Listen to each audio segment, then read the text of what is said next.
అపోస్తల కార్యములు 2:37-42. వారు ఈ మాట విని హృదయములో నొచ్చుకొని, సహోదరులారా, మేమేమి చేతుమని పేతురును కడమ అపోస్తలులను అడుగగా,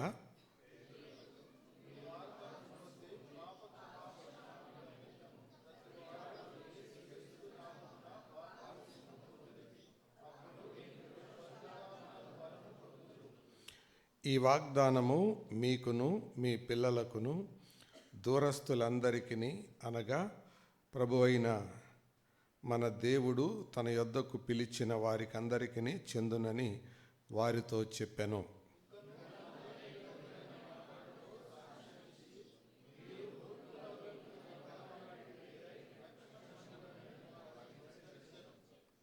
కాబట్టి అతని వాక్యము అంగీకరించిన వారు బాప్తిస్మము పొందిరి. ఆ దినమందు ఇంచుమించు 3,000 మంది చేర్చబడిరి.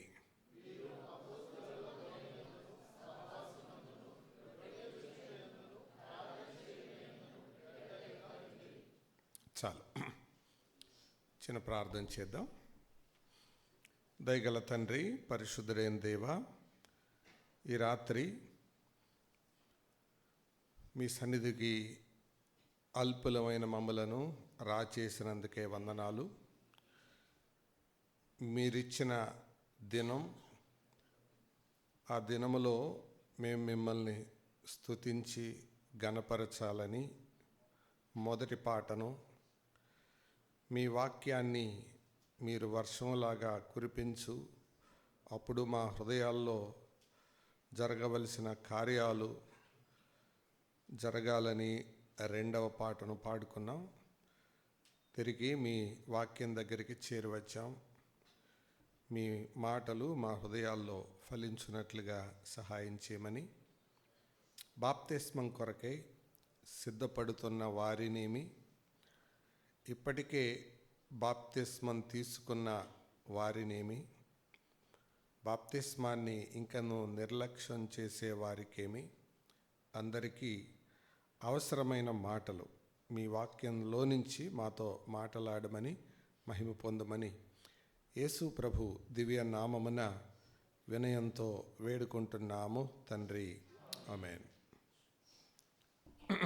ప్రియులారా, బాప్తిస్మాన్ని గురించి మనం చాలా పర్యాయాలు విని ఉంటాం. కానీ ఇది వినిన పాఠమైనా మరొకసారి వినడం అవసరం. తెలిసినా కూడా మనం మరొకసారి జ్ఞాపకం చేసుకోవడానికి వినాలి. అంతేకాదు, బాప్తిస్మం తీసుకున్న వారు కూడా మరికొంతమందికి అది తెలియచేయడం కొరకు వారు కూడా వినడం తప్పేం కాదు. మాత్రమే కాదు, బాప్తిస్మం తీసుకోవడంలో సరైన ఉద్దేశం లేని వారు కూడా వారి ఉద్దేశాలు సరిచేసుకోవడానికి కూడా ఇదొక మంచి అవకాశంగా భావిస్తూ, మొట్టమొదటిగా నేను అవుట్లైన్ చెప్పి తర్వాత ఒక్కొక్క అంశాన్ని మనం విందాం. మొదటిగా బాప్తిస్మం అంటే అర్థమేంటో మనం విందాం. రెండవదిగా బాప్తిస్మాన్ని ఎందుకు తీసుకోవాలో అది కూడా విందాం. మూడవదిగా బాప్తిస్మాన్ని ఎవరు తీసుకోవాలో అది విందాం. నాలుగవదిగా బాప్తిస్మాన్ని ఎప్పుడు, అంటే ఎంతకాలానికి తీసుకోవాలి అనేది విందాం.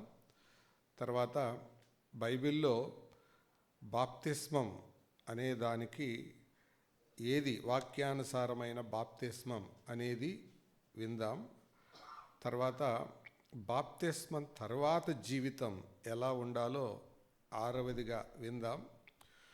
బాప్తిస్మం తీసుకోవడానికి మనుషులు చెప్పే సాకులు ఎలా ఉంటాయో అది ఏడవదిగా విందాం. బాప్తిస్మం తీసుకునే వారి పట్ల సంఘము యొక్క బాధ్యతలు ఎలా ఉంటాయో అది ఎనిమిదవదిగా విందాం. సమయాన్ని బట్టి బాప్తిస్మం తీసుకున్న తొలి అబద్ధ విశ్వాసి గురించి రికార్డ్ చేయబడిన సందర్భాన్ని గురించి విని మన సందేశాన్ని ముగించుకుందాం. త్వరగా ఈ అంశాలు నేను మీ ముందు పెట్టాలని కోరుతున్నాను. బాప్తిస్మం అంటే చాలామందికి ఇదొక ఆచారంగా, ఇదొక అలవాటుగా, వాడుకగా మిగిలిపోయే పదంగా ఉంటుంది. కానీ బాప్తిస్మానికి ఒక ఆయన మంచి నిర్వచనం చెప్పాడు. Baptism is a public declaration of inward faith.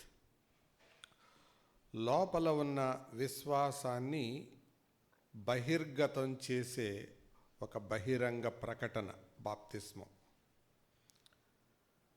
లోపట మనకేముందో, మన జీవం ఉందో లేదో మనకు తెలియదు, కానీ మన బయట చర్యలు మనం బతికున్నామో లేదో చెబుతాయి. అలాగే మన విశ్వాసం లోపల వాస్తవికమైనదైతే బాప్తిస్మం అనేది వెలుపటికి తప్పకుండా కనపడాలి. ఆ తర్వాత మరొకటి, దాన్ని కొంచెం లోపలగా మనం ఆలోచిస్తే, అది పాత జీవితానికి మరణించడం, పాత జీవితాన్ని పాతిపెట్టడం, కొత్త జీవితం కొరకు తిరిగి లేవడం, ఈ మూడు అందులో ఇమిడి ఉన్నాయి. కాబట్టి బాప్తిస్మం తీసుకున్న వారిలో ఈ మూడు ఉన్నాయా లేదా కూడా పరీక్షించుకోవాలి.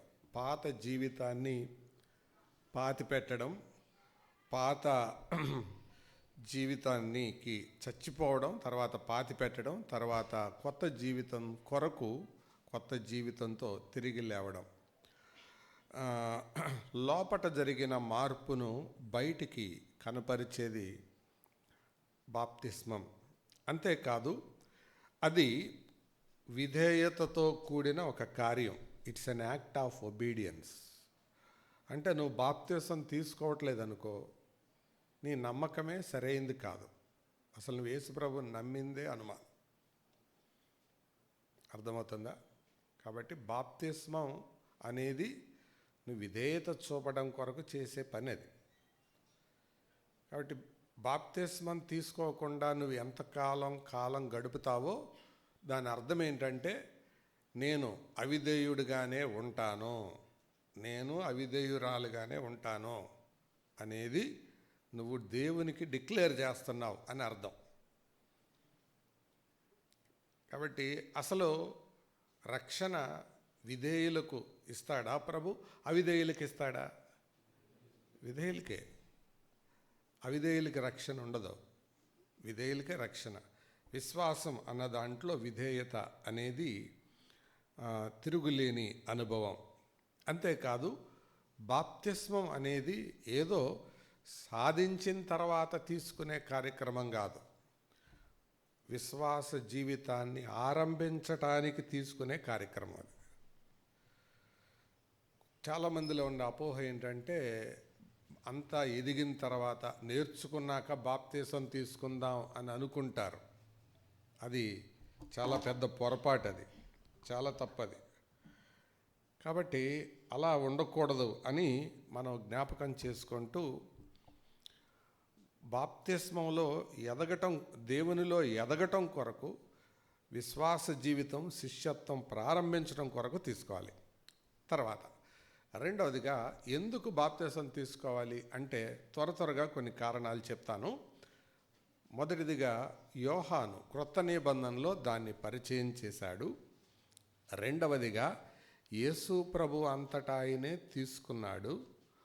మూడవదిగా, అపోస్తలులు యేసు ప్రభు ఆజ్ఞాపించాడు. నాలుగవదిగా, అపోస్తలులు బోధించారు. ఐదవదిగా, ఆది సంఘం దాన్ని ఆచరించింది. 5 కారణాలు. యేసు ప్రభు అంతటా ఆయనే తీసుకున్నాడు. నిజానికి ఆయనకు బాప్తిసం అవసరమా? అదే కదా యోహాన్ అన్నాడు. ఏమని?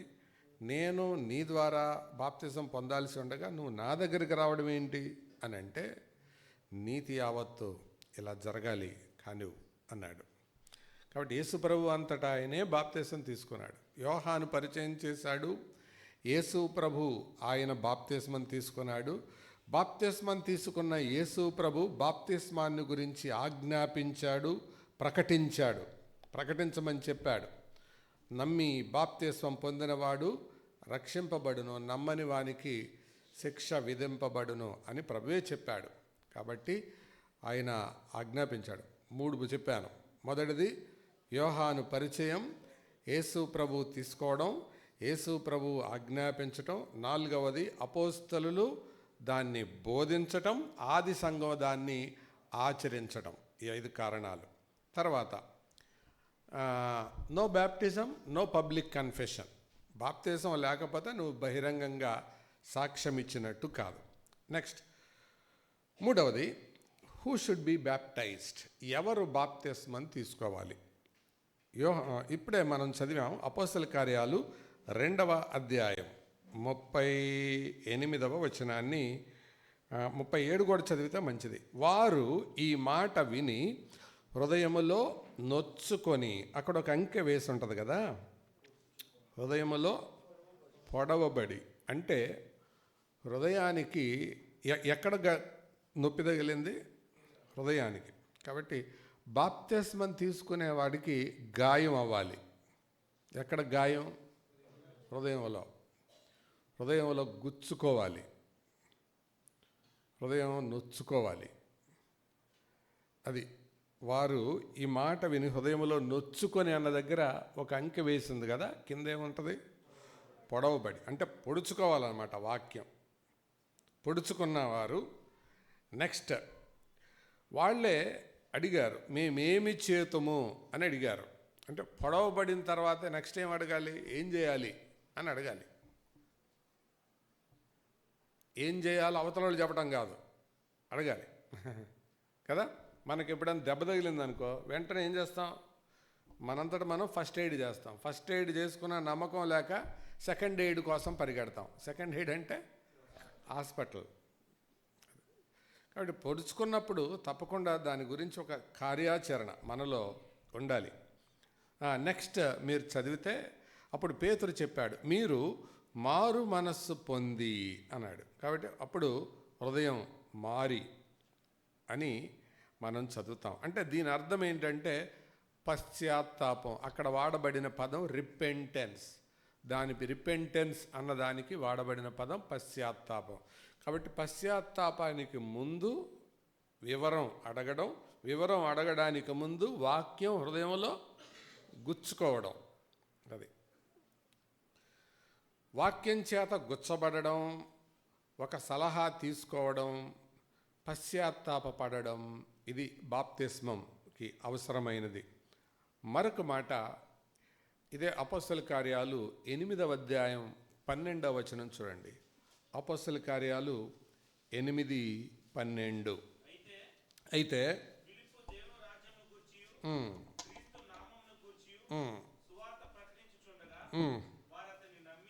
నమ్మి కాబట్టి బాప్తిస్మానికి ముందు ఏం కూడా ఉండాలి? నమ్ముట. సో ఇవన్నీ నమ్మడం, నమ్మకానికి ముందు మారు మనసు పొందడం, మారు మనసుకు ముందు అడగడం, అడగడానికి ముందు గుచ్చుకోవడం. This is the process. బాప్తిసం తీసుకున్న వాళ్ళందరికీ ఈ అనుభవాలు ఉన్నాయా? చెక్ చేసుకోవాలి. వాక్యం ద్వారా గుచ్చబడడం, గుచ్చబడిన వాక్యంలో నుంచి ఒక సలహా, ఒక సహాయాన్ని పొందడం, సహాయాన్ని పొందిన వారు మారు మనసు పొందడం, మారు మనసు పొందిన వారు నమ్మడం. ఇప్పుడు చెప్పండి, నమ్మడం ముందా, మారడం ముందా?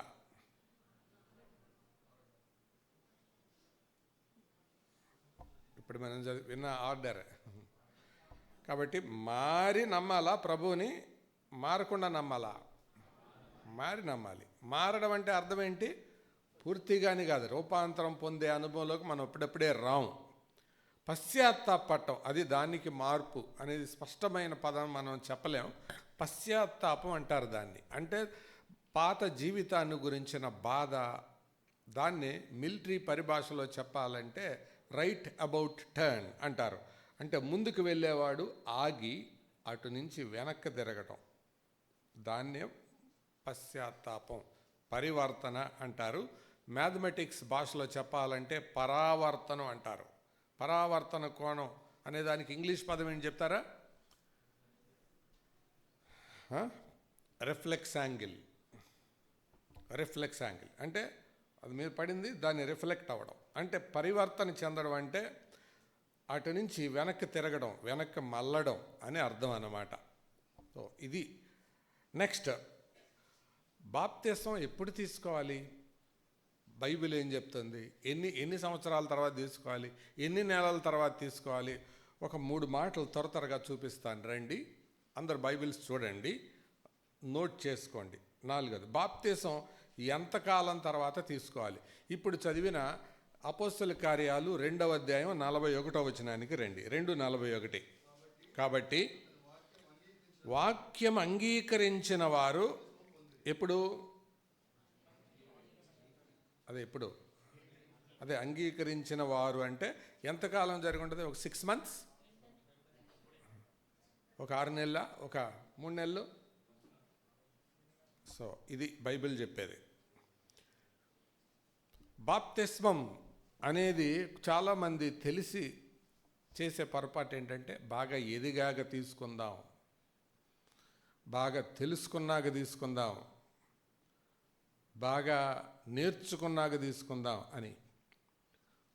అది నీ అభిప్రాయం అయితే కావచ్చు, కానీ దేవుడి అభిప్రాయం, దేవుని వాక్యం దానికి అంగీకరించదు. 2వ అధ్యాయంలో చదివారు కదా, ఇప్పుడు 8వ అధ్యాయానికి వద్దాం రండి. 8:36, 8:36.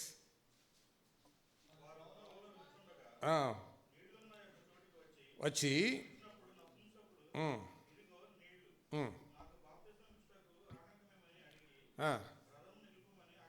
ఎప్పుడు? ఇతను ఎంతకాలాన్ని తీసుకున్నాడు? వెంటనే, అదే సమయంలో.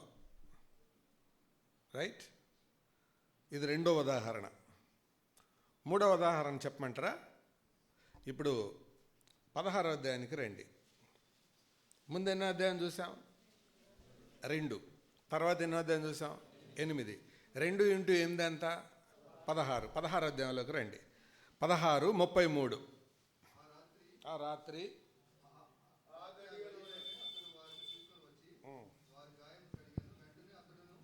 వెంటనే అతడును ఇంటివారును. ఎప్పుడెప్పుడు? వెంటనే. కాబట్టి ఇప్పుడు చెప్పండి, రక్షణ తీర్మానం చేసుకున్న వాళ్ళు నిజానికి బాప్తిస్మం ఎప్పుడు తీసుకోవాలి? మీటింగ్లు అప్పుడా? కొత్త సంవత్సరం అప్పుడా? ఎప్పుడు తీసుకోవాలి? వెంటనే. ఇది బైబిల్ చెప్తుంది. నేను ఫలానప్పుడు తీసుకుంటాను అని అంటే అది నీ స్వనీతి కింద వస్తుంది. స్వనీతి అనేది దేవుని దృష్టిలో ఏంటో తెలుసా? మురికి గుడ్డ, ఒక వేస్ట్ క్లాత్ అన్నమాట. వెంటనే బాప్తిస్మం తీసుకోవడానికి త్వరపడడం మంచిది. అయితే బాప్తిస్మం ఇచ్చేవారు, బ్రదర్ నేను కొద్ది కాలం చూడాలి, కొద్ది కాలం వెయిట్ చేద్దాం అని చెప్పొచ్చు. కాబట్టి నేను చెప్పేది ఏంటంటే, ఈ వాక్యాల ఆధారంగా బాప్తిస్మం ఇచ్చేవాళ్ళు ఆలస్యం చేయొచ్చేమో కానీ నీ మీద నమ్మకం లేక బాప్తిస్మం తీసుకోవడానికి నువ్వు ఆలస్యం చేస్తున్నావంటే అసలు నీ నమ్మకమే డౌట్ఫుల్ అన్నమాట. నా ప్రశ్న అర్థమైందా? నా వివరణ? ఎవరైనా బాప్తిస్మం తీసుకోవడానికి తిథులు, నక్షత్రాలు, ఇవి సందర్భాలు లెక్క పెడుతున్నారంటే అర్థం ఏంటంటే అసలు వాళ్ళు నమ్మిందే అనుమానం. ఒకవేళ బాప్తిస్మం ఇచ్చేవాళ్ళు సంఘం, ప్రభుత్వం నేను కొంచెం కాలం కనిపెట్టాలి అని అంటే వాళ్ళు తప్పిస్తే వేరు, కానీ జనరల్గా తీసుకునేవాడు మాత్రం ఎప్పుడు ఉండాలి? వెంటనే. ఎప్పుడెప్పుడు ఇస్తారా అని ఉండాలి. అది కాబట్టి బైబిల్ చెప్పే లెక్క అది. ఇంకా మీరే ఆలోచించుకోండి. మిగతా వాళ్ళ సంగతి ఎవరైతే తర్వాత అంటున్నారో, తర్వాత అనుకుంటున్నారో, తర్వాత తీసుకుందాం అని అనుకుంటున్నారో వాళ్ళందరి కోసం చెప్తున్నా. రైట్, 4 చెప్పాను. ఒకసారి చెప్తారా? మొదటిది మనం ఏమి విన్నాం? మొట్టమొదటిది ఏంటి? బాప్తిస్మం అంటే ఏంటి విన్నాం. రెండవది బాప్తిస్మం ఎందుకు తీసుకోవాలి. మూడవది బాప్తిస్మం ఎవరు తీసుకోవాలి. నాలుగవది బాప్తిస్మం ఎంత కాలానికి, ఎప్పుడు తీసుకోవాలి. ఐదవది బాప్తిస్మం తీసుకోవడంలో వాక్యానుసారమైన పద్ధతి ఏంటి. రకరకాల పద్ధతులు బైబిల్లో ఉన్నాయి. ఏ పద్ధతి?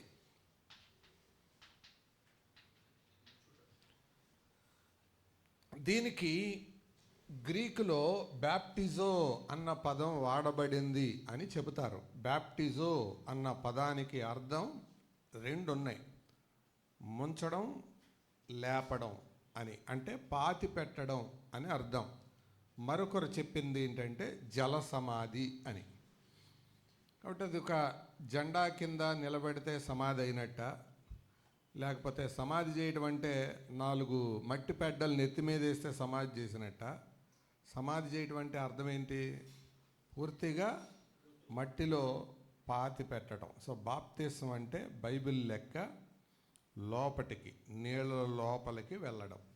సరే, దీని యొక్క ఆత్మీయమైన అర్థం ఏంటంటే యేసు ప్రభువుతో సారూప్యత కలగడానికి అది చేయటం అన్నమాట. అంటే ఆ తేడా చెప్తాను. యేసు ప్రభు మన పాపముల కొరకు చనిపోయాడు, కానీ మనము పాపానికి చనిపోతున్నాం. డిఫరెన్స్ అది. యేసు ప్రభు పాతి పెట్టబడ్డాడు, మనం కూడా పాతి పెట్టబడుతున్నాం. యేసు ప్రభు తిరిగి లేచాడు, మనం కూడా లోపల నుంచి లేపబడతాం.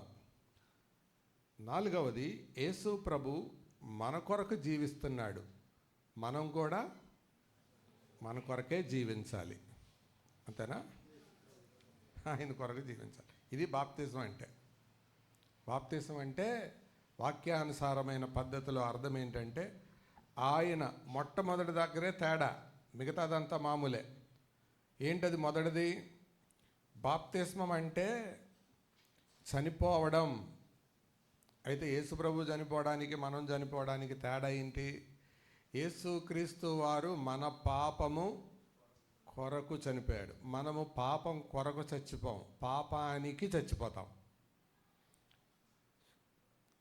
మారు మనసు పొంది రక్షించబడిన ఒక ఆయన ట్రైన్లో వెళ్తున్నాడు. తన స్నేహితులతో కలిసి అప్పర్ బెర్త్లో పడుకున్నాడు. కిందోళ్ళు పేకాట ఆడుతున్నారు. పైనుంచి చూస్తున్నాడు. ఇతను అంతకుముందు పేకాట బాగా ఆడిన అనుభవం ఉంది. పైనుంచి చూస్తుంటే అడిగి ఆడటం రావట్ల, కిందోడికి శరీరం రేపుతుంది. అప్పుడు అరే అదేరా అదేరా అని వాడు ఒకడొకడు అనుకుంటున్నాడు. దిగుదామా అనిపిస్తుంది. పైన అన్నారు, అరే నాకు రావట్లేదు, నువ్వు దిగొచ్చు కదరా అని పక్కన అతను అడిగితే అతను ఏం జవాబు చెప్పాడు? ఈ చేతులు ఇదివరకు ఆడేవి, కానీ ఇవి ఆల్రెడీ సమాధి చేసేసాను, కాబట్టి పేకాట ఆడే చేతులు ఇక నా దగ్గర లేవు. కాబట్టి అతను పేకాట కొరకు చచ్చిపోలా, పేకాట విషయంలో చచ్చిపోయాడు. అది దాని అర్థం. కాబట్టి బాప్తిస్మం అంటే పాపాని కొరకు చచ్చిపోం, మనం పాపము విషయంలో చచ్చిపోతాం. అది బాప్టిజం అంటే. చచ్చిపోయిన వాళ్ళలాగా ఉండాలి. ఏ పాపాలైతే ఇదివరకు అలవాటైనయో ఆ విషయంలో కూడా బతికితే, మళ్ళా ప్రాచీన పురుషుడు కనుక లేస్తే ఆ బాప్తిస్మం ప్రశ్నార్థకం. అందుకే ఈ శరీరాన్ని ఎప్పటికప్పుడు చంపేసుకుంటూ ఉండాలి అనే కదా రోమాపత్రిక 8వ అధ్యాయంలో రాసింది. ఆత్మచేత శరీర క్రియలను చంపివేయుడి. చంపుతూ ఉండాలి, దాన్ని చంపేస్తూ ఉండాలి. ఇంకా చెప్పాలంటే డిఎల్ మూడీ గారి పరిభాషలో బుసకొట్టే తాచుపాము ఎప్పుడు మనలో ఉంటుంది, కానీ దాన్ని లేవకుండా మనమే అదింపెడుతూ ఉండాలి. చంపడం అంటే అది.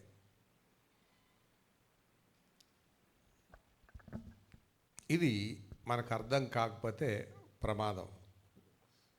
బాప్తిసం గురించి మనం వింటూ ఉన్నాం. అందులో రెండు ఉన్నాయి: చనిపోవడం, పాతిపెట్టబడటం, తిరిగి లేవడం. నెక్స్ట్, బాప్తిస్మం తర్వాత జీవితం. మనం వేగంగా వెళ్ళిపోతున్నాం సమయాన్ని బట్టి. బాప్తిస్మం తర్వాత జీవితం ఎలా ఉండాలో మనం జ్ఞాపకం చేసుకుంటే, బాప్తిస్మం అనేది అది అంతిమ గమ్యం కాదు, అది ప్రారంభపు అడుగు. That is not destination, that is only installation. అది కేవలం ప్రారంభించటం, మొదటి స్టెప్. కాబట్టి అక్కడ నుంచి అడుగులు పడుతూనే ఉండాలి. అదే కదా అపోస్తల కార్యాలు 2వ అధ్యాయంలో మనం చదివిన మాట. 41వ వచనం మళ్ళీ చదువుదాం. కాబట్టి అతని వాక్యము అంగీకరించిన వారు బాప్తిస్మము పొందిరి. ఆ దినమందు ఇంచుమించు 3,000 మంది చేర్చబడిరి. తర్వాత వీరు ఎవరు? వీరు. మీరు ఆ 2 పదాలు గమనిస్తారా? 37వ వచనంలో ఏం చదివాం? వారు. ఇప్పుడు వీరు. అక్కడేమో వారు. ఎవరు వారు? దేని వారు? వారు వేరు, వీరు వేరు. ఏంటి అక్కడ వారు, ఇక్కడ వీరు? నమ్మనప్పుడు వారు, నమ్మిన తర్వాత ఎవరు? వీరు. అంటే సమీపంగా అయ్యారు. వీరు అపోస్తలుల బోధయందును, సహవాసమందును, రొట్టె విరుచుట యందును, ప్రార్థన చేయుట యందును అప్పుడప్పుడు ఉండిరి. అనందా? ఎడతెగకుండా ఉండడం. To be steadfast continuously. ఎప్పుడు, అనుదినం అని దాని అర్థం. బోధ, సహవాసం, రొట్టె విరచడం, ప్రార్థన చేయటం, ఈ మానేవి కాదు, మానకూడదు. మానేవంటే ఇంటర్లింక్స్ చాలా ఉంటాయి. మానేవంటే ఎందుకు మానేవు, ఎక్కడ మానేవు, ఒకదానికొకటి సర్క్యూట్స్ కనెక్ట్ అయి ఉంటాయి అన్నమాట. కాబట్టి మానకూడదు, ఇవి మానకూడనివి. తర్వాత ప్రార్థన, సహవాసం. దీని గురించి ఒక్కొక్క దాని గురించి మనం వివరంగా వింటే చాలా టైం అవుతుంది.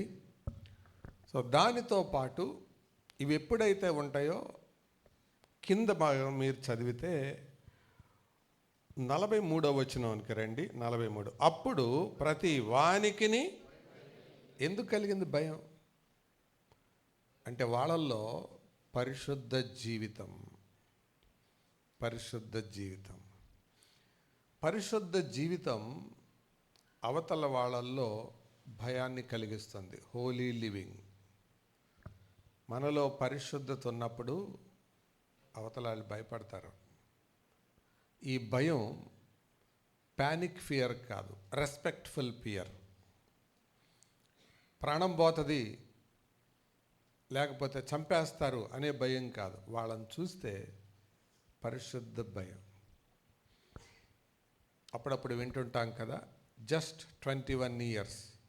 ఆ పుస్తకానికి ఆధారభూతురాలైన ఎలీనా ఇవాన్ అనే అమ్మాయి 18 ఏళ్ళప్పుడు యూనివర్సిటీలో జాయిన్ అయ్యి 21 సంవత్సరాలకి బయటకు వచ్చే టైంకి తనకు మార్కులేసే కాలేజీ ప్రొఫెసర్లు, రే ఎలీనా వస్తుంది, సిగరెట్ కింద పడేరా అనుకునేవాళ్ళు. అప్పటికే గడ్డాలు మీసాలు ముదిరిపోయిన వాళ్ళు ఆ అమ్మాయిని ఏడిపించటానికి, రే ఎలీనా వస్తుంది సరిగ్గా నుంచో అనేవాళ్ళు. ఏంటది? ఒక అమ్మాయి డిమ్కీలు కొట్టే అబ్బాయిల్ని, జులాయిగా తిరిగే అబ్బాయిల్ని, తనను చూసి ఆట పట్టించే అబ్బాయిలకి ఎలా భయం పుట్టించింది. పైగా సిగ్గుపడటం, మెలికలు తిరిగిపోవడం ఏమీ లేదు. ఏమని చూస్తే అదొక రకమైన భయం. పరిశుద్ధ జీవితం ఆకర్షిస్తుంది. ప్రభు మహిమార్థం చెప్తున్నాను. ఈ గిరిపురం ప్రాంతంలో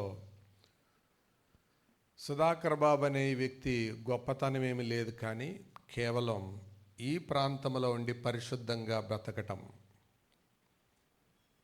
మీరు నన్ను ఎరిగిన వారు కాబట్టి ధైర్యంగా చెప్పగలుగుతున్నాను. కొత్త స్థలంలో చెబితే అది గప్పాలు, ఉన్న స్థలంలో చెబితే అది సాక్ష్యం.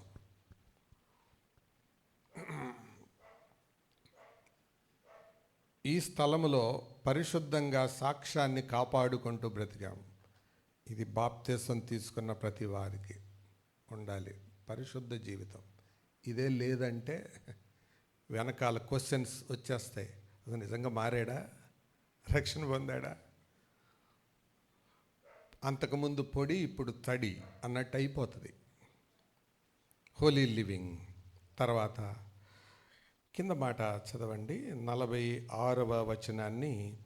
మరియు వారు ఏక మనస్కులై ప్రతిదినము దేవాలయంలో తప్పక కూడుకొనుచు ఇంటింటా రొట్టె విరుచుచు దేవుని స్తుతించుచు ప్రజలందరి వలన దయ పొందిన వారై అని మనం చదువుతాం. 47వ వచనం చివరి భాగంలో అనుదినము వారితో చేర్చుచుండెను. ఇది ఏం తెలియజేస్తుందంటే విట్నెసింగ్ లైఫ్, సాక్ష్య జీవితం. ఇవండి వరుస. చెప్తారా? 6 అపోస్తలుల బోధ, సహవాసం, రొట్టె విరుచుట, ప్రార్థన చేయుట, పరిశుద్ధ జీవితం, సాక్ష్య జీవితం. నీ సాక్ష్య జీవితమే నిజమైనదైతే, జాగ్రత్తగా వినండి, నీ సాక్ష్య జీవితమే నిజమైనదైతే కనీసం తక్కువలో తక్కువ కనీసం ఒక్కరైన సంవత్సరానికి దేవుని వైపుకి తిరగాలి. సంవత్సరాలు గడిచిపోతున్నా నీ సాక్ష్య జీవితం ద్వారా ఎవరు తిరగట్లేదంటే ఇది సాక్ష్య జీవితం అవ్వదు, అది ప్రేక్షక జీవితం అవుతుంది. ప్రేక్షకుడిని ఎవడు చూస్తాడండి? క్రికెట్ ఆడేవాడిని చూస్తాడా, క్రికెట్ చూసేవాడిని చూస్తుంటారా? సాక్ష్య జీవితం కలిగి ఉన్న వాళ్ళు చూస్తుంటారు. సాక్ష్యం లేని వాడిని ఏం చూస్తారు? ఎవరు చూస్తారు? ఎందుకు చూస్తారు? ప్రభువు రక్షణ పొందుతున్న వారిని అనుదినము చేర్చుండు. నమ్మి బాప్తిసం పొందని మిమ్మల్ని ఒక మాట అడుగుతున్నాను. మీరు సంఘములో చేర్చబడి ఎంతకాలమైంది? మీ సాక్ష్యం ఎంతమందిని ప్రభావితం చేసింది? దీనికి స్పష్టమైన జవాబు లేకపోతే you are not living a witnessing life, you are living a cheating life. సాక్ష్య జీవితం బతకట్లేదు, మోసపడే జీవితం, దగాపడే జీవితం బ్రతుకుతున్నారు.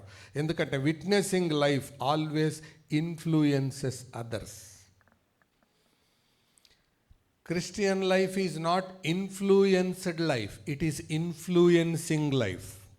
క్రైస్తవ జీవితం అంటే ప్రభావితం కాబడే జీవితం కాదు, ప్రభావితం చేసే జీవితం. నీ జీవితానికి తప్పకుండా కొంతమంది ప్రభావితులు అవ్వాలి. ఇది వరుస. బాప్తిసం తీసుకున్న తర్వాత జీవితం 6 చెప్పాను, చాలు కదా. 7 బాప్తిసం తీసుకోవడానికి 6వది ఏమనుకున్నాం? తర్వాత జీవితం కదా. ఓకే, ఇది తరువాత జీవితం. నెక్స్ట్, బాప్తిసం తీసుకున్న వాళ్ళు చెప్పే సాకులు. దీంట్లో 3 రకాలుగా ఉంటాయి. ఒకటి స్పిరిచువల్, 2 మెంటల్ లేదా ఇమోషనల్, 3 ఫిజికల్. అంటే ఆత్మీయమైన సాకులేంటో,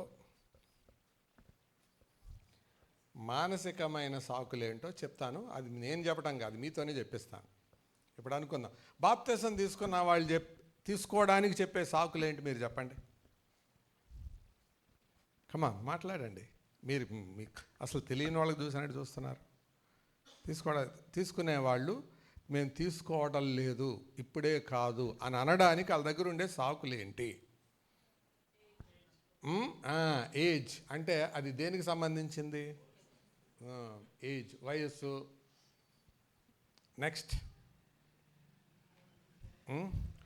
నిలబడతానో లేదో అని అనుమానం. అనుమానం దేనికి సంబంధించింది? ఇది అనుమానం, ఆత్మీయ కోణం. ఇంకా నేను ఉంటాను, ఫ్రెండ్స్ ఏమనుకుంటారని భయం. భయం దేనికి సంబంధించింది? అనుమానం, భయం, వయస్సు. ఇంకా కొంతమంది చెప్పేది ఏంటి? బాగా అనుభవం వచ్చాక తీసుకుందాం అంటే ఇదేం పద్ధతి? వాయిదా వేయడం. వాయిదా అంటే పోస్ట్ పోన్. ఏమేస్తారు? ఏం పోస్ట్ పోన్ చేస్తారు? పోస్ట్ మ్యాన్ లెటర్ తెస్తే పోస్ట్ పోన్ చేస్తారా? పోస్ట్ మ్యాన్ దగ్గర పోస్ట్ పోన్ చేయరు. అవి వెళ్ళిపోయినా కూడా ఫోన్ చేసి పోస్ట్ ఆఫీస్కి వెళ్ళి తెచ్చుకుంటారు. కానీ పోస్ట్ పోన్ దేనికి ఉంటుంది తెలుసా? ఆత్మీయ విషయాల్లోనే వాయిదా వేసే తత్వం. ఎందుకు వాయిదా వేస్తారు? దేంట్లో వేద్దాం? ఆత్మీయంగా వాయిదా. ఆ వాయిదా వేయడం అంటే ఏంటో తెలుసా? ఇప్పుడు కాదు, ఇంకా నా దగ్గర కొన్ని రిజర్వేషన్స్ ఉన్నాయి, అవి అయ్యాక అని. అందుకే ఒక ఆయన అన్నాడు, delayed obedience is often disguised disobedience. ఆలస్యంగా లోబడడం అనేది ముసుగు వేసుకున్న అవిధేయత అంట. అవిధేయత కానీ ఏమేసుకుంది? ముసుకేమని? నేను విధేయురాలనే, అందుకే నేను ఇప్పుడే తీసుకోవట్లేదు. ఒరిజినల్గా అదేంటి? దాని పేరు అవిధేయత. కానీ దాన్ని ఏం ముసుగు కప్పుకొని వచ్చింది? విధేయత ముసుగు. అర్థమైందా? కాబట్టి అవిధేయత అనేదాన్ని విధేయత ముసుగు కింద పెట్టొద్దు. అది మళ్ళీ దేని కిందకు వస్తుందో తెలుసా? అది వేషధారణ. లోపల ఉండేది దాన్ని వాక్యంతోనే కప్పటం. ఒక ఆయన అంటాడు, ఎప్పుడు తీసుకుంటారండి బాప్తిసం అంటే, అదండి చూస్తున్నానంటే, అదండి బైబిల్ చెప్తుంది కదా ఇదే మిక్కిలి అనుకూల సమయం అంటే, అవునండి నిజమే, ప్రతిదానికి సమయం కలదని కూడా చెప్తుంది కదా బైబిల్ అన్నాడు. అంటే చూసారా, వాక్యాన్ని తనకు అనుకూలంగా మలచడం. బాప్తిజం గురించి నేరుగా చెప్పిన దానికి లోబడకుండా తనకు అనుకూలమైనవి. మరికొంతమంది సిలువ మీద దొంగ తీసుకోలేదు కదండి అంటారు. విన్నారా ఎప్పుడైనా? సిలువ మీద దొంగ తీసుకోలేదు. సరే, మీ జవాబు ఏంటి దానికి చెప్పండి. సిలువ మీద దొంగ తీసుకోలేదు కదండి, నేను కూడా ఇప్పుడే తీసుకోను అని అంటే ఏం చెప్పచ్చు వాళ్ళతో మనం? ఓకే, మనం సిలువ మీద లేము, వెరీ గుడ్. ఇంకా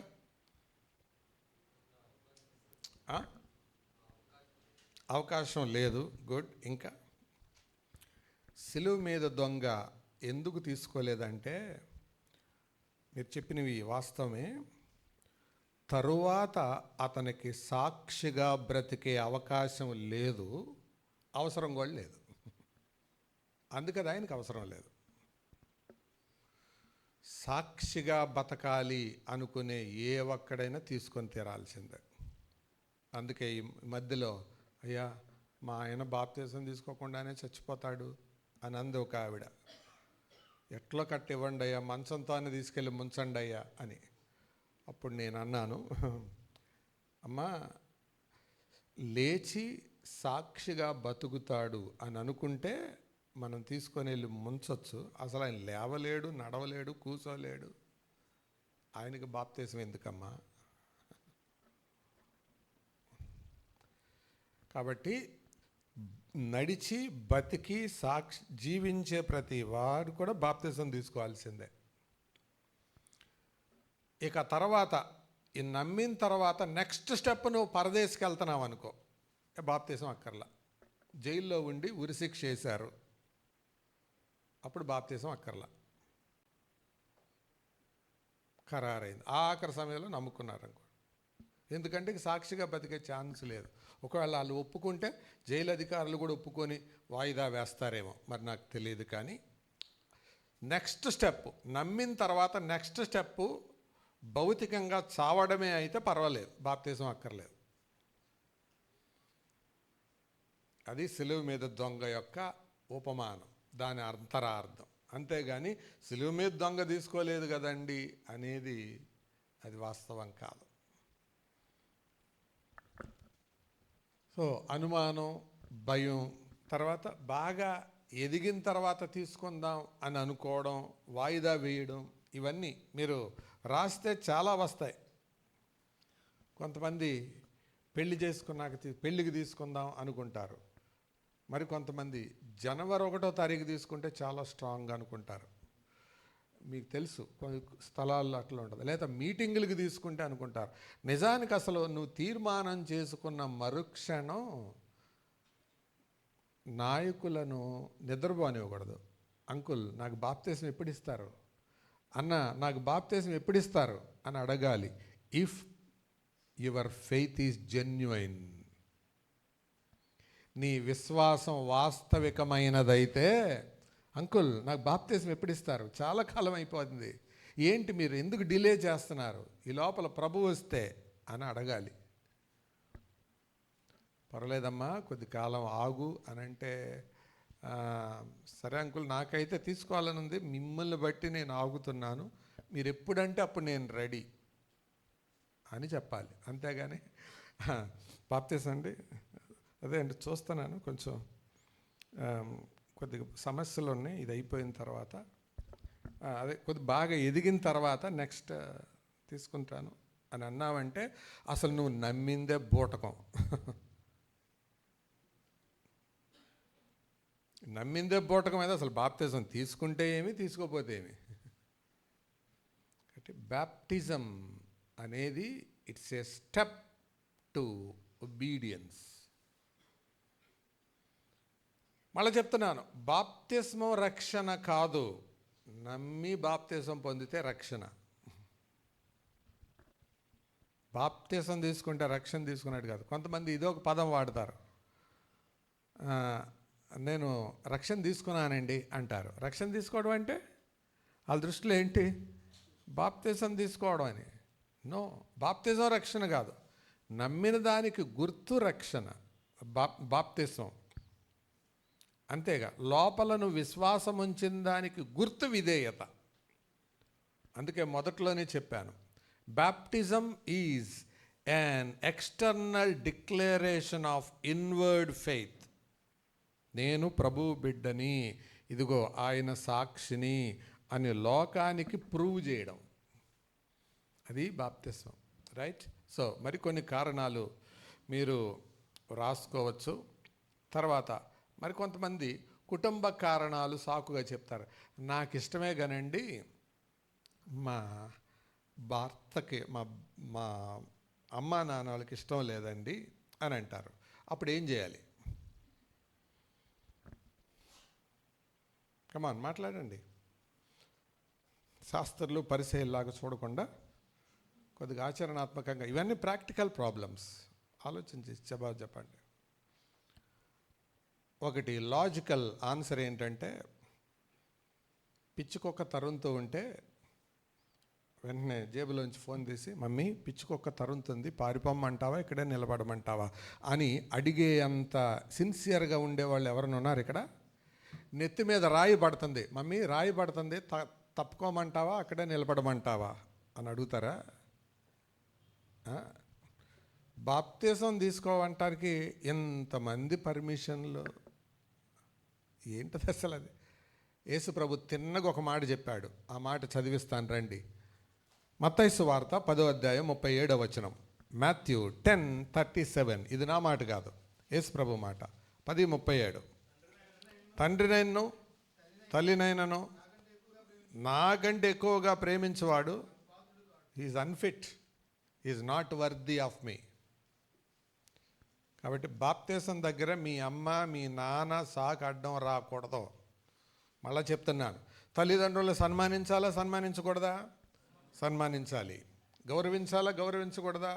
గౌరవించాలి. వాళ్ళ మాట వినాలా వినకూడదా? వినాలి. బట్ కండిషన్స్ అప్లై, షరతులు వర్తిస్తాయి. దేవుడికి నీకు అడ్డం రానంత వరకే.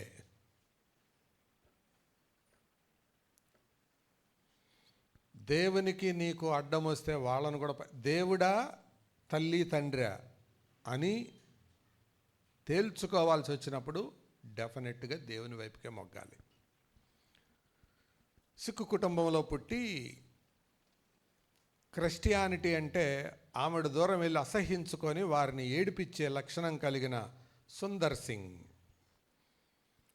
టీచర్ కుర్చీలో కూర్చునే టైంకి కుర్చీ కింద రాయి పెట్టి డామ్ను కింద పడితే ఆవిడ పిల్లలందరూ నవ్వుతుంటే ఈయన ఏం ఎరగనట్టు కూర్చొని అలా తుంటర పిల్లాడు అమ్మ చచ్చిపోయిన తర్వాత నిజమైన దేవుడు ఎవరో నాకు ఈ రాత్రి కనపడకపోతే మా ఇంటి ప్రక్కనే వెళ్తున్న ట్రైన్ ట్రాక్ మీద తలకాయ పెట్టి లాహోర్ ఎక్స్ప్రెస్ కింద నా ప్రాణాలు వదిలేస్తానని భీష్మించుకొని కూర్చుంటే ఆ రాత్రి 1000 ట్యూబ్లైట్ల వెలుగు కంటే ప్రకాశమానమైన వెలుగు గదిలో నిండగా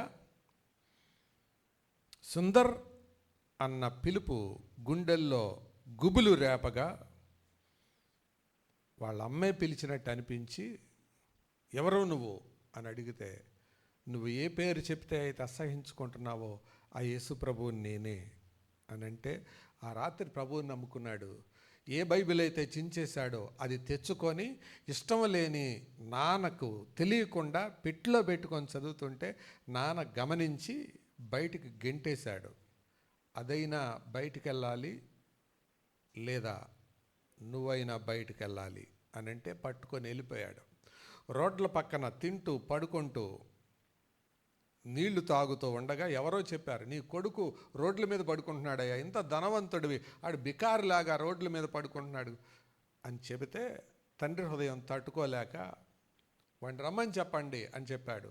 మాసిపోయిన గడ్డం బట్టలతో స్నానం లేని శరీరంతో వచ్చి అక్కడ కూర్చుంటే, ఎరా ఇప్పటికైనా ఆ బైబిల్ అవతల పడేసి లోపలికి రారా నాన్న, దాని కొరకే అయితే సారీ, నిన్ను బాధ పెట్టాలని కాదు, కానీ అది చేయలేను నాన్న, వెళ్ళిపోరా ఇక్కడి నుంచి అన్నాడు. వెళ్తాను కానీ ఒక ముద్ద అన్నం పెట్టినానా అని అంటే, ఒక అడుక్కునేవాడికి పెట్టినట్టు ఆకేసి ఆ ఆకు మీద పాసిపోయిన అన్నం పెట్టి నీళ్లు తాగమంటే మోచేతికి చెయ్యి అంటకుండా నీళ్లు పోసి తాపించే బాయ్ అని చెప్పి వెళ్ళిపోయాడు. వీళ్ళందరూ ఎర్రోళ్ళ పిచ్చోళ్ళ. ఈ తెగింపే లేనోడు రక్షణ పొందినట్టు ఎట్లా అవుతాడండి? మా నాన్నకి ఇష్టం లేదు, మా అమ్మకి ఇష్టం లేదు. అదే ప్రభువు చెప్తున్నాడు, తిన్నగా చెప్తున్నాడు, అందులో మర్మమేమీ లేదు. మళ్ళీ చదవండి ఆ వచనం. తండ్రినైనను తల్లినైనను నాకంటే ఎక్కువగా ప్రేమించువాడు, గుర్తుపెట్టుకోండి ఆ పదం, if you love your father or mother more than the Lord you are unfit. తల్లిదండ్రే కాదు, ఇంకెవరైనా, వాట్ నాట్, ఎవరైనా. ఈ నాన్న ద్వారా అవలేదని అంతకుముందు ఉన్న గర్ల్ ఫ్రెండ్ని పంపించారు సుందర్ సింగ్ దగ్గరికి. ఆ అమ్మాయి తిన్నగా చక్కగా రెడీ అయ్యి స్ప్రే కొట్టుకొని వచ్చి వయ్యారాలు పోతూ ఆయన ముందుకు వస్తే కళ్ళు నిస్తేజంగా ఆకాశంలోకి అలా చూస్తుండగా, ఏంటి సుందర్ అలా చూస్తుంటావు, నేను నీ గర్ల్ ఫ్రెండ్ని అని అంటే, ఎస్ నాకు తెలుసు, నన్ను ప్రేమించావు కదా అని అంటే, అది ఒకప్పుడు, కానీ ఇప్పుడు నాకున్న ఒకే ఒక్క హృదయాన్ని ఆయన చేతిలో పెట్టేశాను. నా దగ్గర నిన్ను ప్రేమించటానికి వేరే హృదయమే లేదు.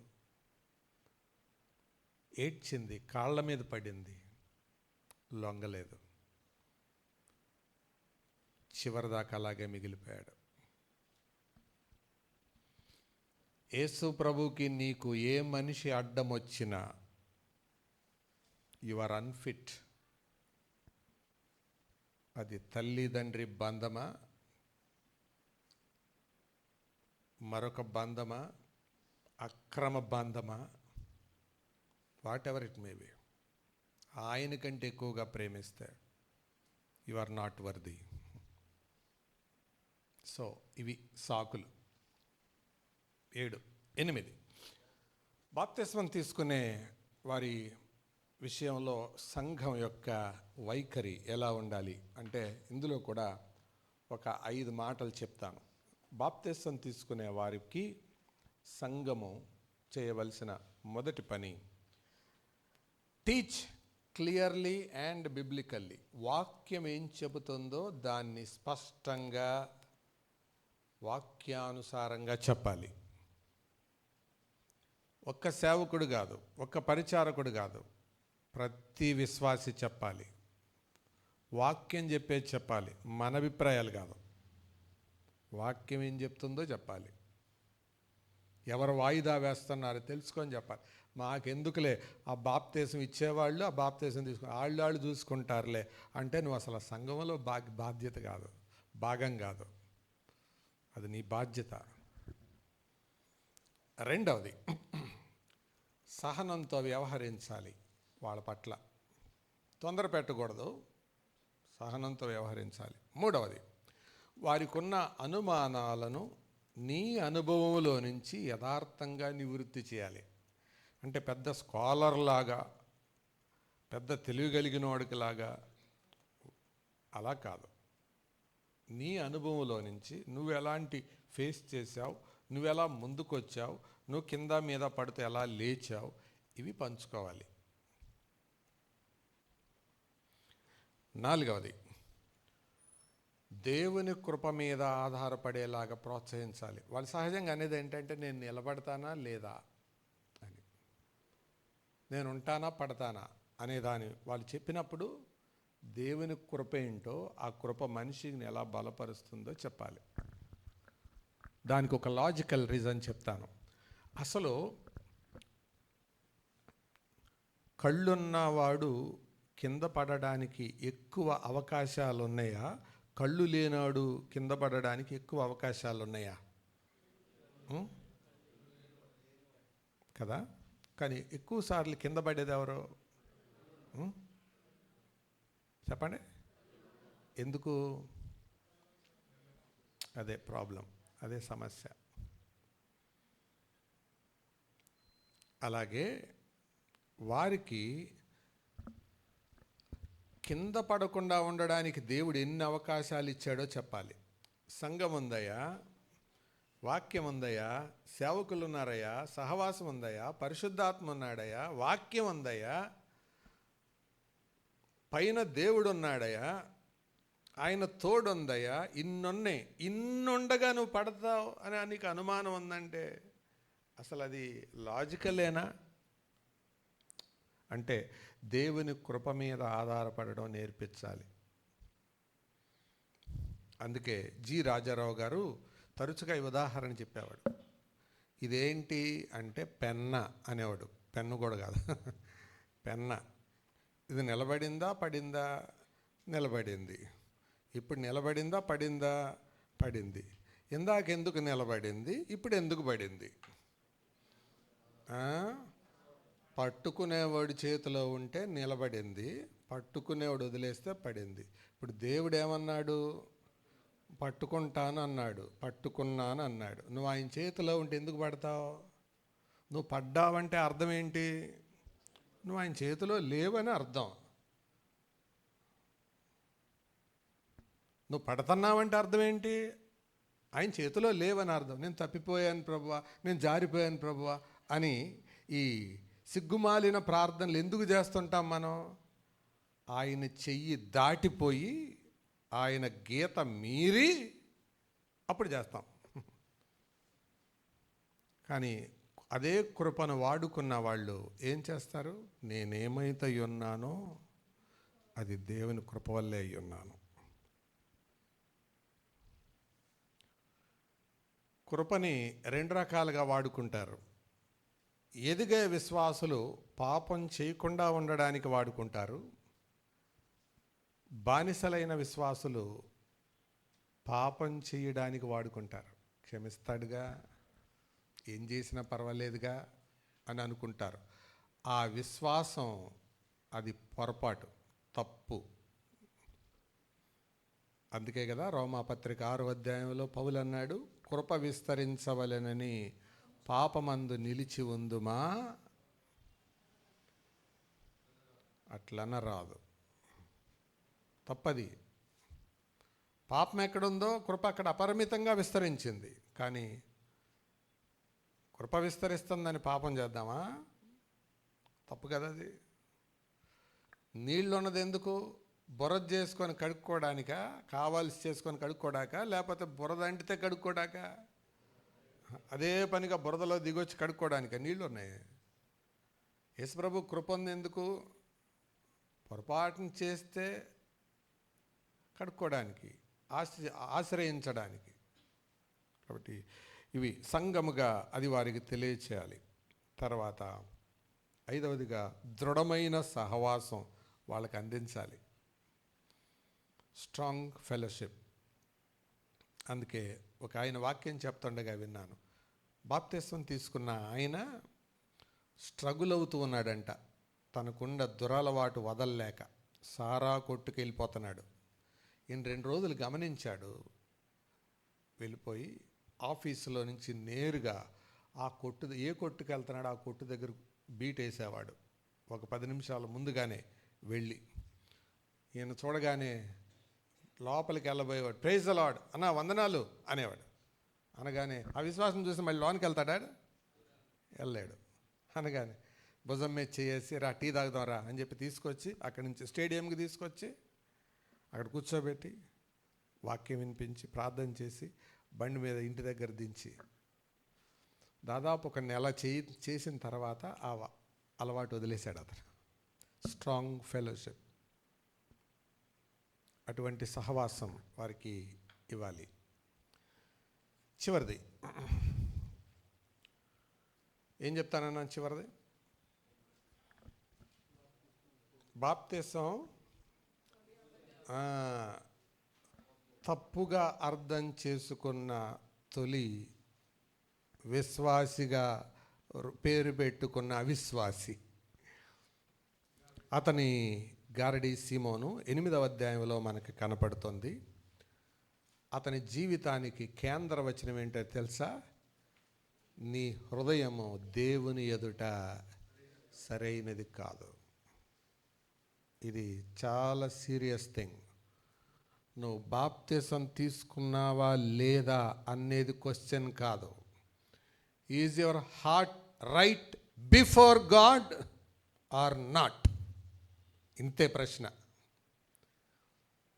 నీ హృదయం దేవుని ఎదుట సరైందా కాదా? ఇదే ప్రశ్న. హృదయం దేవుని ఎదుట సరైందా కాదా? ఈ ప్రశ్నకు లైఫే జవాబు. నువ్వు బాప్తిసం తీసుకున్నావా తీసుకోలేదా అది ఇప్పటిదాకా చెప్పేశాను, అయిపోయింది. అది తీసుకున్నావు. Is your heart right before God? దేవుని ఎదుట నీ హృదయం సరైందా కాదా? దీనికి ఆన్సర్ చెప్పాలి. దేవుని ఎదుట గారడీ సీమోను హృదయం సరైనది కాకపోవటానికి కొన్ని కారణాలు చెప్తాను, చెప్పిన ముగిస్తాను. మొదటి కారణం నంబర్ 1, పశ్చాత్తాపం లేకుండా నమ్మాడు. 8వ అధ్యాయం 13వ వచనానికి రండి. 8:13 ఏం చేశాడు? నమ్మి బాప్తిస్మం పొందాడు. కానీ నమ్మాడు, బాప్తిజం పొందాడు. మనుషుల దృష్టిలో ఎవరు అతను? విశ్వాసి. కానీ దేవుని దృష్టిలో ఎవరు అతను? His heart was not right before God.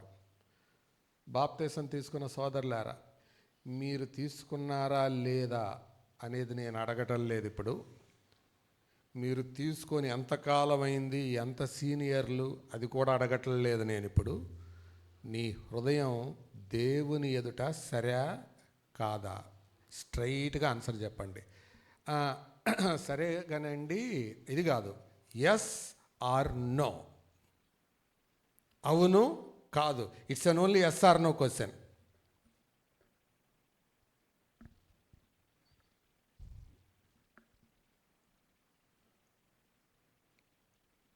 అందుకే జాన్ మెకార్థర్ అనే దైవజనుడు ఈయనకో పేరు పెట్టాడు, the first false convert.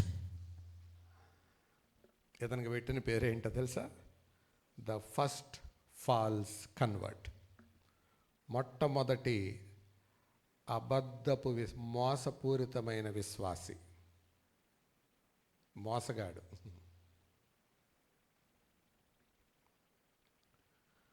Number 1, మొదటి కారణం పశ్చాత్తాపం లేకుండా నమ్మాడు. నమ్మిక అనేది నడవడిని ప్రభావితం చెయ్యకపోతే ఆ నమ్మిక కాదు. మళ్ళీ చెప్తున్నాను, నమ్మిక అనేది నడవడిని ప్రభావితం చేయకపోతే, విశ్వాసం అనేది విరిగి నలిగిన మనస్సు ఇవ్వకపోతే అది విశ్వాసం కాదు. నమ్మిక నడవడిని ప్రభావితం చేయాలి. అందుకే అప్పుడప్పుడు మనం వింటుంటాం, సమరయ స్త్రీ గురించి విన్నప్పుడు ఆమెలో నమ్మిక నడవడిని ఎలా ప్రభావితం చేసింది అని అంటే, ఆమె వెళ్ళేటప్పుడు కుండతో వెళ్ళింది, వచ్చేటప్పుడు కుండ వదిలేసి వచ్చింది. కారణం ఏంటి అని అంటే, ఆవిడ లెక్కలేసుకుంది. ఆ లెక్కలో కుండతో నేను తీసుకొని వెళ్తే ఇంటికి వెళ్ళాలి, కుండను వదిలేసి వెళ్తే ఊర్లోకి వెళ్ళగలను, ఊర్లోకి వెళ్ళడానికి కుండ అడ్డం, కుండను తీసుకెళ్తే ఇంటికి వెళ్ళాలి, కాబట్టి కుండనే వదిలేశాను. తన నమ్మిక నడవడిని మార్చింది. దేవుని ఎదుట నీ హృదయం, బాప్తిసం తీసుకుంటున్నావా తీసుకోవట్లేదా అది నెక్స్ట్ పాయింట్. దేవుని ఎదుట నీ హృదయం సరైందా కాదా? It is only yes or no question. No, దానికి ఎక్స్ప్లెనేషన్ లేవద్దు, అవును కాదు. ఎస్ ఆర్ నో క్వశ్చన్స్కి థియరీ రాస్తారు ఎవరన్నా?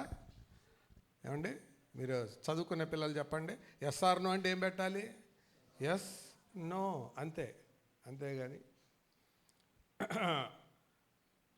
సూర్యుడు తూర్పు దిక్కున ఉదయిస్తాడు, ఎస్ నో. అంతేగాని అక్కడ దానికి నువ్వు ఏది క్వశ్చన్ మార్చడానికి, దానికి థియరీ ఎక్స్ప్లెయిన్ చేయడానికి అవసరం లేదు. అవును కాదు. హృదయం దేవుని ఎదుట సరైందా కాదా? అవును కాదు, అంతే.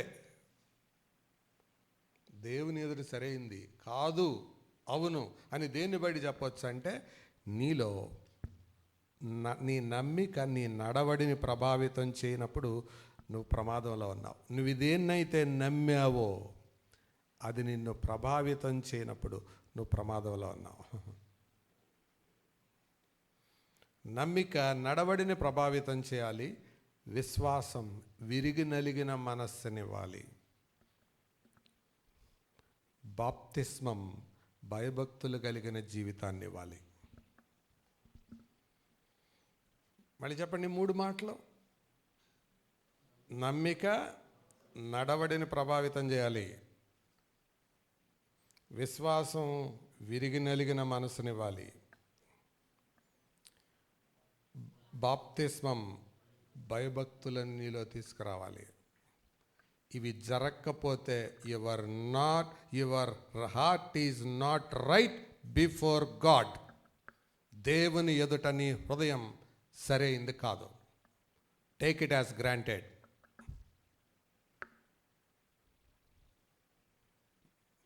నంబర్ 2, రెండవది చెప్తాను. ఇతను చదివించడానికి సమయం లేక ఓరలుగా చెప్పేస్తున్నాను. ప్రదర్శించడానికి శక్తిని కోరుకున్నాడు కానీ ప్రవర్తనను మార్చే శక్తిని కోరుకోలేదు. ప్రదర్శన కొరకు శక్తిని కోరుకున్నాడు. అంటే ఎగ్జిబిషనిజం అంటారు దాన్ని, కనపరుచుకునే తత్వం.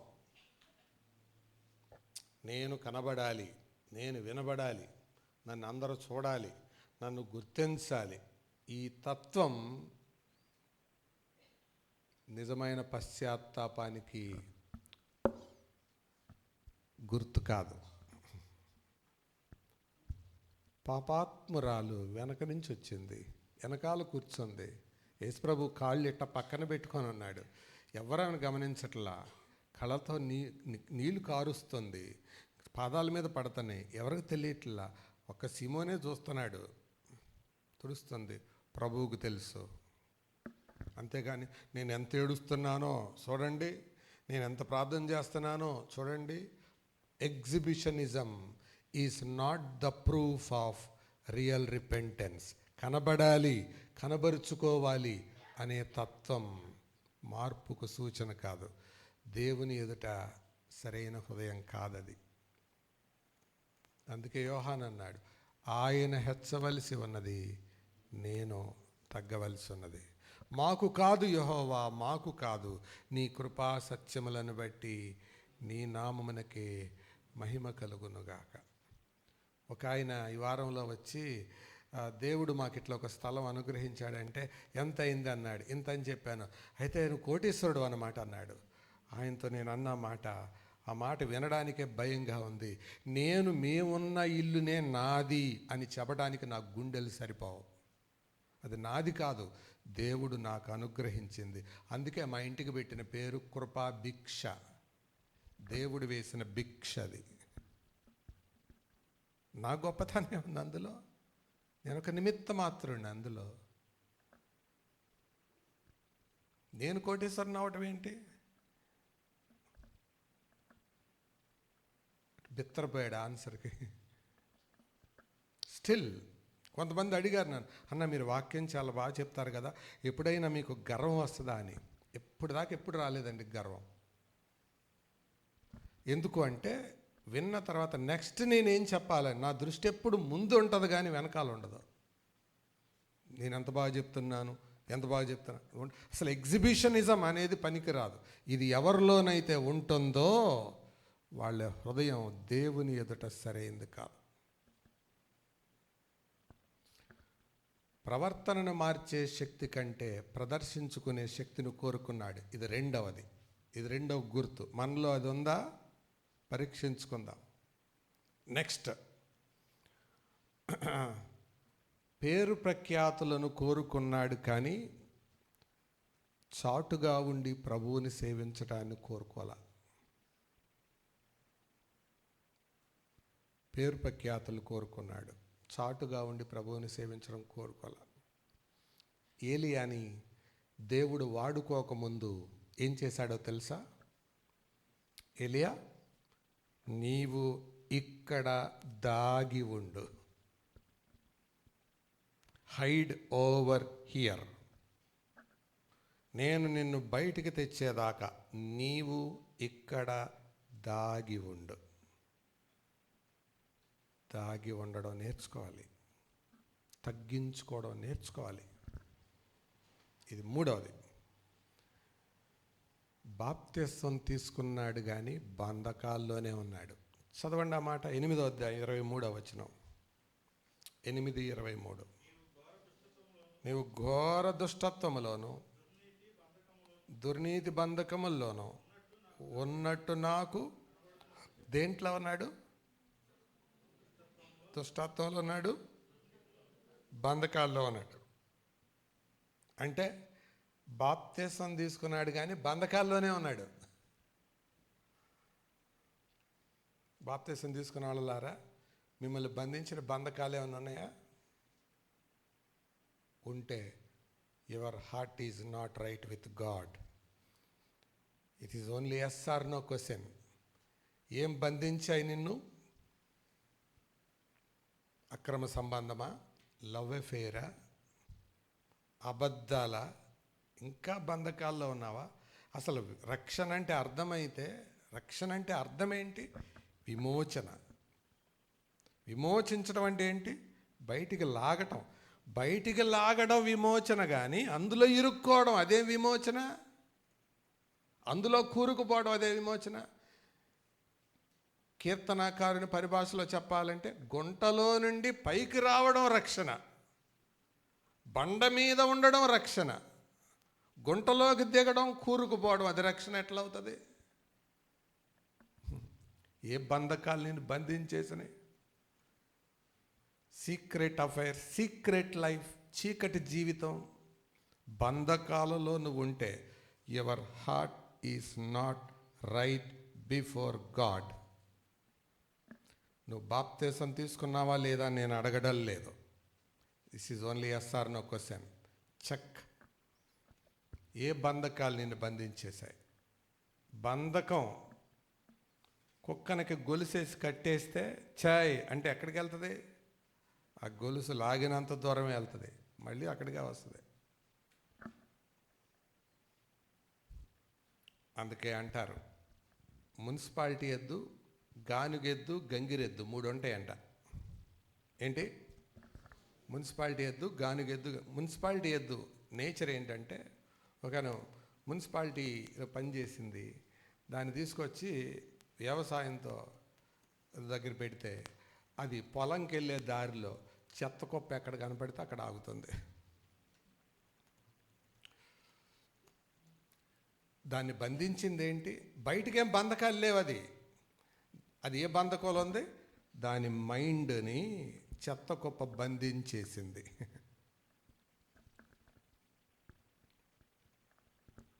నీ మైండ్ని బంధించింది ఏంటి? ఏది బంధించింది?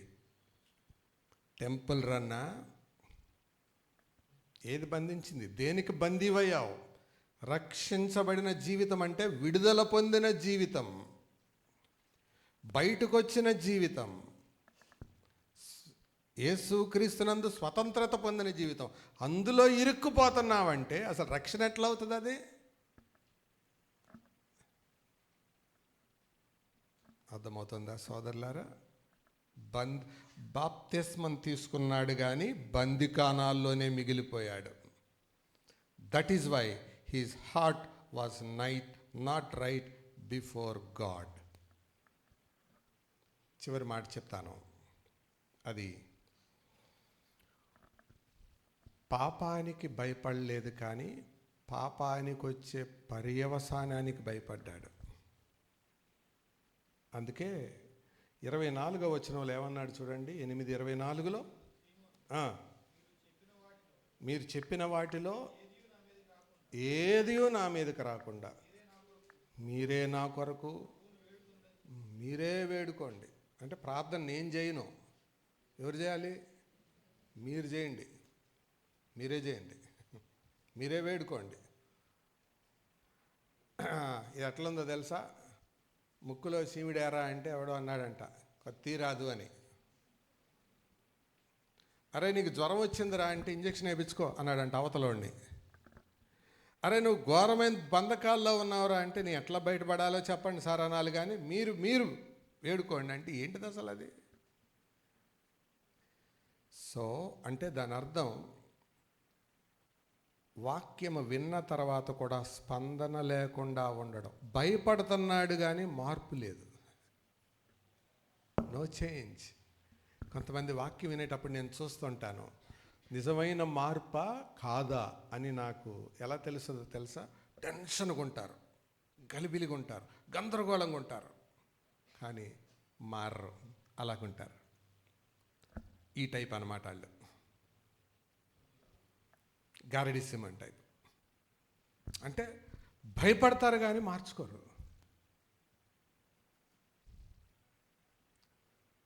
ఈ 5 విషయాలను బట్టి ఆలోచిద్దాం. Application question to all: is your heart right before God? దేవుని ఎదుట నీ హృదయం సరైందేనా? కాకపోతే ఇప్పటికైనా అవకాశం ఉంది. ఇలాంటి ఘోరమైన దుష్టత్వాల్లో బంధకాల్లో ఉన్నవాడికి పేతురు ఎంత మంచి అవకాశం ఇచ్చాడండి. చదవండి ఆ మాట. ఒకవేళ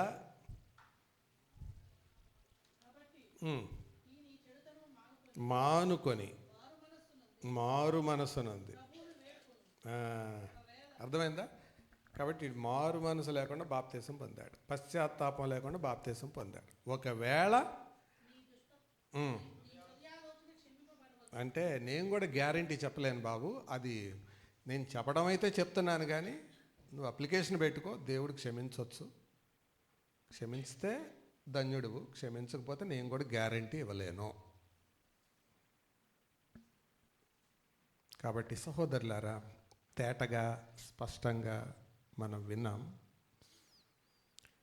ఎందుకు ఇంత స్పష్టంగా చెప్పాల్సి వచ్చింది అని అంటే ఒకటే కారణం, ఇక్కడెవరు తొందరపడకూడదు. పునాదులేసే దగ్గర తొందరపడితే ఏమవుతుంది? కూలిపోతుంది కట్టడం రాలిపోతుంది, కూలిపోతుంది. కాబట్టి బాప్తిస్మం కొరకు సిద్ధపడుతున్నవారు, నేను మిమ్మల్ని భయపెట్టడానికి, అనుమానం రేకెత్తించడానికి చెప్పటం లేదు. నేను చెప్పదలిచిన ఒకటే మాట, బాప్తిస్మం అనేది పరిపూర్ణత కాదు, పరిపూర్ణత కొరకు చేసే ప్రయాణం. దానికి భయపడకూడదు.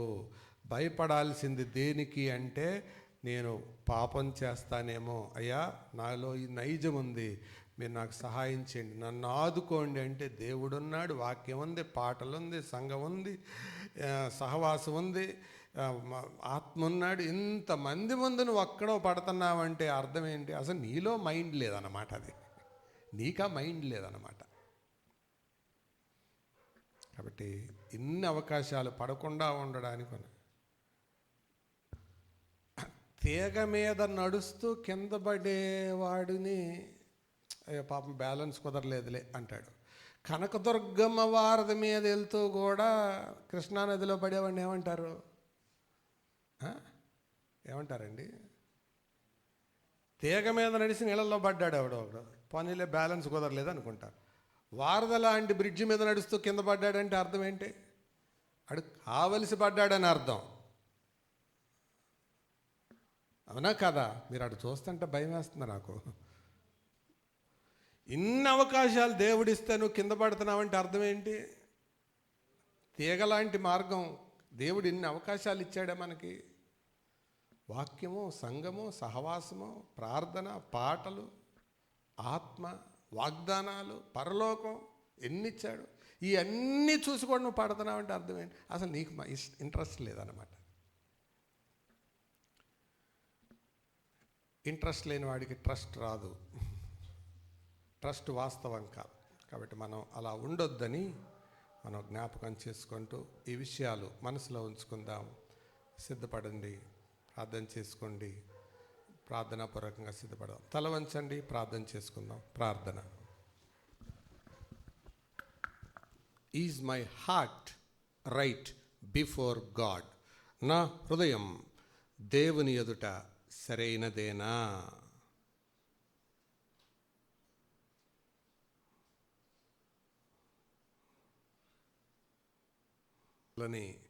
పరిపూర్ణులయ్యాక బాప్తిసం తీసుకోమంటల్లా, పరిపూర్ణత మార్గంలో ప్రవేశించటానికి మొదటి అడుగు వేయి అని అంటున్నాడు ఆయన. నేర్చుకున్నాక తీసుకోమంటల్లా, నేర్చుకోవడానికి తీసుకో అంటున్నాడు ఆయన. ఆరితేరిన తర్వాత తీసుకోమంటల్లా, నీ క్రైస్తవ జీవితాన్ని ఆరంభించటానికి తొలి అడుగు వేయి అని అంటున్నాడు. కాబట్టి ప్రభువుకి అప్పగించుకుందాం.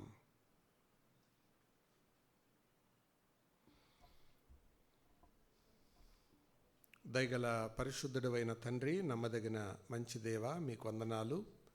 ఈ రాత్రి బాప్తిస్మాన్ని గురించిన కొన్ని సంగతులు మా మనసులో పడడానికి మీరు ఇష్టపడినందుకై కృతజ్ఞతాస్తుతులు చెల్లిస్తూ, ఎవరైతే బాప్తిస్మము తీసుకున్నారో వారందరూ కూడా మీ ఎదుట హృదయము సరైనది అని రూఢి చేసుకొని తీసుకొనున్నట్లుగా సిద్ధపరచండి.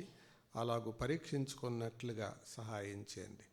కనికరించమని కోరుతూ మీ చేతులకు అప్పగిస్తున్నాం.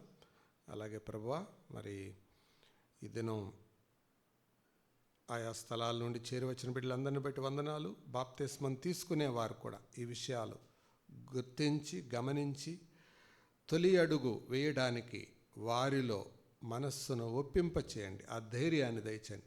మీరే భూలోకానికి వచ్చి బాప్తిసం తీసుకొని ఆజ్ఞాపించి అపోస్తలులు బోధించి ఆది సంఘం ఆచరిస్తే దాన్ని ఆలస్యం చేయడం అది ఎంతమాత్రం సరికాదని గుర్తించడానికి సహాయం చేయమని కోరుతూ యేసు ప్రభు దివ్య నామమున వినయంతో వేడుకుంటున్నాము తండ్రి.